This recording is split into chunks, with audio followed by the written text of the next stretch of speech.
Olá pessoal, tudo bem? Thiago aqui da Capitalismo falando. Na verdade, falando com atraso, né? Nós tínhamos colocado dois artigos no site, né? Falando a respeito de ações para ficar de olho em 2018.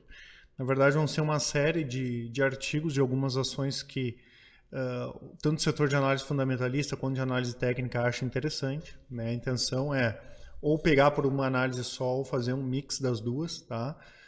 Eu não posso dizer que é uma recomendação para o ano todo, isso não existe, né? A gente está avisando agora alguns desses ativos, sim, a gente tem recomendações, inclusive em andamento, né?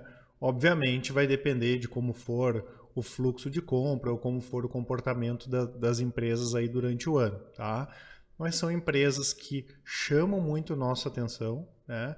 E que vale a pena a gente trazer, né, tecer alguns comentários. Eu vou colocar aqui na descrição, para quem não viu ainda, os dois links com os artigos. Tá? O primeiro dele foi publicado no dia 12, né? Não mudou muita coisa de lá para cá, mas foi publicado no dia 12, que é mostrando primeiramente a valorização aí de algumas das ações que a gente acompanha no ano passado. A gente tem Magazine Luiza aqui na dianteira, subiu mais de 500% no ano passado, Unipar, April 3, Locamérica, que é outro ativo que volta e meia a gente abre operações aí de médio prazo, Gol, Ferbasa, que inclusive tem uma operação desde o ano passado, está dando mais de 120% de ganho, Porto Belo, Tegma, Guararapes, Arezzo, Minas. Né? Então tem diversos ativos aí que no ano passado, alguns dos ativos que a gente acompanha, né? Não são todos, mas que subiram mais do que 100% no ano passado. Né?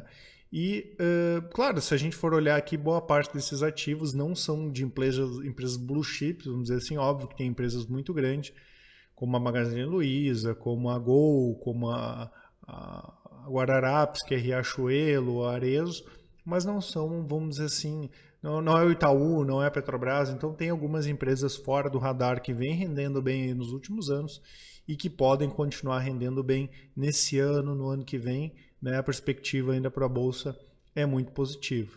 E o primeiro caso que nós colocamos ali foi a Magazine Luiza, né? Uma empresa que nós temos recomendações tanto para longo prazo quanto para médio prazo, e também ela faz parte de recomendações de curto prazo, porque além dela ser um case de uma empresa que recuperou bem, né? Falando em termos fundamentalistas, ela é uma empresa que tem muito fluxo no curto prazo. Como ela foi uma das principais altas, né, ela tem boas tendências tanto para ganhar no curto prazo para cima, quanto ganhar no curto prazo para baixo. Inclusive ali em outubro, novembro do ano passado, deu para ganhar dinheiro com as nossas recomendações. O setor de análise técnica mandou recomendação para operar vendido na Magazine Luiza e deu dinheiro também, porque ela costuma dar pancada, né? A volatilidade dela é bem alta, 5% para cima, 3%, 4% para baixo, e assim por diante. Então, uma empresa bem antiga, aí, foi fundada em 1957, mais de 60 anos de história. A empresa, como eu falei, vinha de uma situação financeira complicadíssima depois da crise de 2008, né? E a empresa começou a se reestruturar, começou a fazer parte, começou a chamar a atenção do mercado, né, que já apostava numa recuperação da economia, né? A gente viu uma série de fundos de investimento comprando Magazine Luiza, apostando no case, né? E a ação aí teve uma forte valorização, né? Tanto que ela entrou na nossa, ela já fazia parte da carteira fundamentalista. Ela saiu durante um breve período de tempo quando ela foi fazer um novo lançamento de ações, uma nova oferta. Entrou lá a 59, até esse dia aqui, até o dia 12, no caso, estava com uma valorização de mais de 30% e um preço-alvo lá estimado em 120 reais, isso aqui fundamentalista, o que seria ainda um potencial de valorização de mais de 54%. Pô, Thiago, mas ela subiu 500, a gente vai comprar ela para subir mais 54? Isso depende do mercado, né?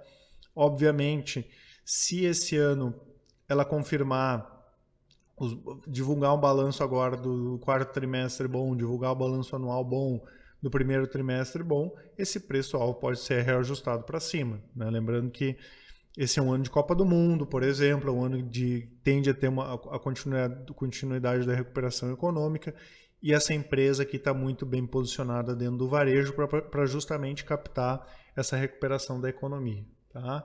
Então, a Magazine Luiza, tanto para médio prazo quanto para longo prazo, é uma opção, sim, interessante de compra. Tá? A gente abriu, inclusive, tem uma estimativa grafista, né? Foi dado compra nela no dia 11 de dezembro. Tá? Então, desde o dia 11 de dezembro para cá, está comprado no Magazine Luiza. E nessa mesma estratégia já tinha apontado uma operação no ano passado, que iniciou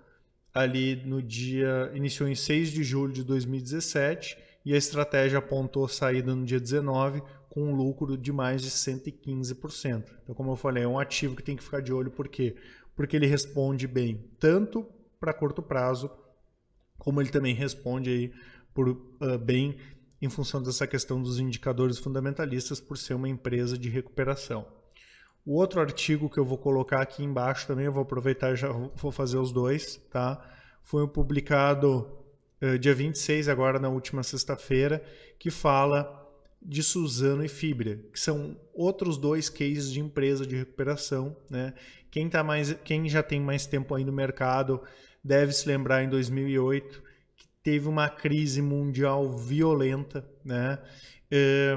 Algumas empresas, principalmente as empresas que trabalhavam com exportação, como a Sadia, como a Aracruz e a VCP, que era Votorantim Papel e Celulose, começaram a fazer algumas operações para especular no mercado financeiro e ganhar dinheiro com o dólar, já que o dólar só caía, eles faziam operações para ganhar com essa baixa do dólar. Tá?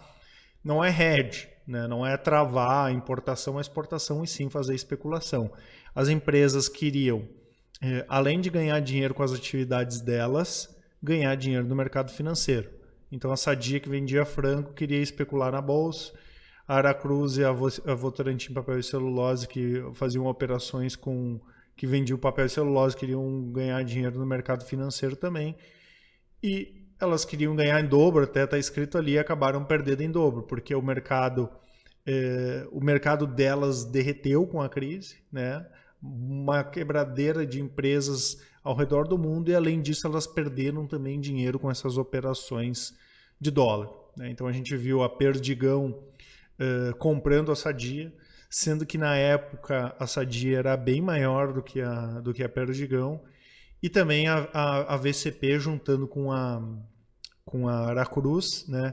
Na verdade a VCP tinha feito já uma opção de compra da Aracruz, estourou a crise, eu acho que foi mais de R$1 bilhão na época, se não me falha a memória, foi mais de R$1 bilhão, e a VCP ficou sem saída, teve que fazer uma fusão com a Aracruz, que era uma empresa, até a família real da Suécia ou da Noruega, agora não era uma das principais posições dessa família real, era em ações da Aracruz, tamanha a qualidade da empresa, né?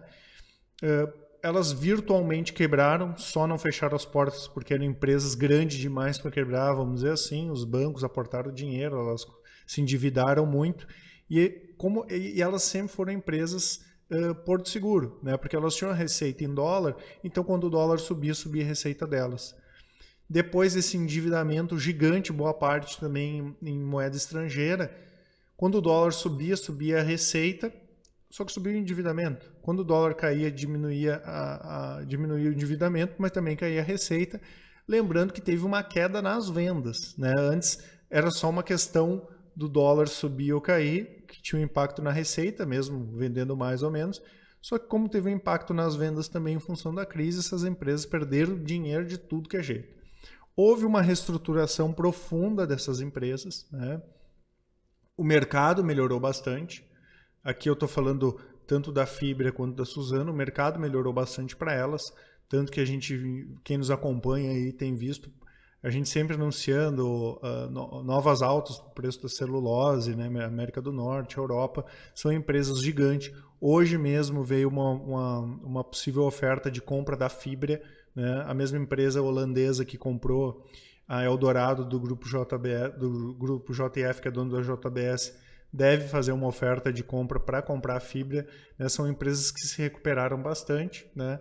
Aqui eu botei um gráfico de receita, só para se ter uma ideia, né, a receita das empresas em 2008 e a receita das empresas agora, essa aqui é a Suzano e essa aqui é a Fibria, né?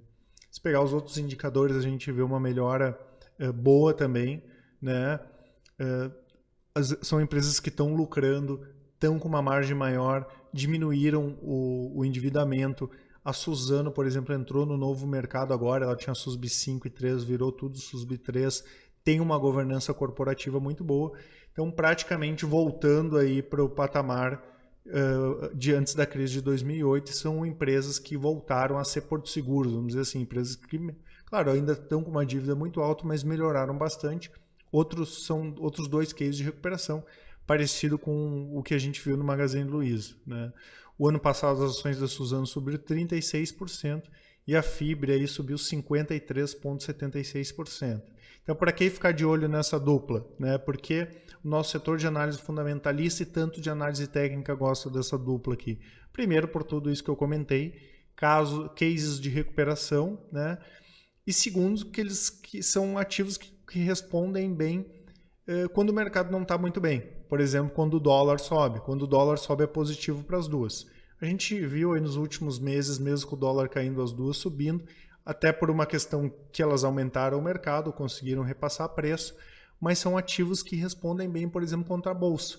Então, em operações long short, tá? Para quem não sabe, é só clicar no link ali, vai abrir o vídeo explicando. Para operações long short contra a bolsa, contra o BOVA, por exemplo, funcionam muito bem. Inclusive, hoje mesmo, a gente abriu uma operação aí de Suzano e BOVA de novo. Não está dando muito certo, mas vamos ver se depois recupera. Tá? Então, aqui eu coloquei alguns exemplos dessas operações que funcionam bem para esses dois ativos, funcionaram bem para esses dois ativos no ano passado. Aqui, ó, dia 9 do 11 a 6... 9 do 11 a 6, tá ao contrário, 6 do 11 a 9 do 11, deu uma operação com 8% de ganho, tá? Fibria na ponta comprada. Outra operação do dia 3 do 10 a 25 do 10, 16% de ganho. E outra operação do dia 16 do 8 a 27 do 9, mais 3% de ganho. Lembrando que nessas operações aqui a gente não precisa colocar dinheiro, pode colocar a nossa carteira de ações em garantia, se tiver renda fixa pode colocar em garantia e fazer essas operações. E teve uma operação boa também encerrada no ano passado com a Suzano na ponta comprada com mais de 12%. Né? Então aqui a gente já colocou aqui no próximo artigo, a gente vai falar sobre a Itaúsa, que é a holding que é dona do Itaú. Tá certo, pessoal? Então são 3 ativos, né, que com certeza a gente vai ficar de olho aí nesse ano: Magazine Luiza, Fibria e Suzano. Qualquer dúvida que vocês tiverem, estamos à disposição. Um abraço a todos, até mais.